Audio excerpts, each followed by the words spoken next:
Hello, it's Angeline here. Today I have a fun quick tip technique with Unity stamp and it's all about falls. Here I've already stamped and colored in my pretty image and I'm just grabbing my glue gun and putting down a thick strip of adhesive or any double-sided adhesive will do. Then grabbing my fall pretty side up and then pressing it down with my fingers, remove it gently and ta-da! Here's my stripe falls. So repeat wherever you want your stripes to be. Any fall in this matter should work and it's so pretty, fun and easy to do. Here I'm also doing the background with some silver falls.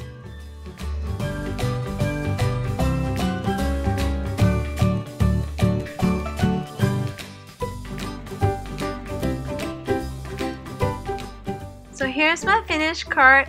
It's quick, it's fun, and it's easy to do. Hope you've enjoyed foiling your own cards too. Thanks for watching today's video. Bye!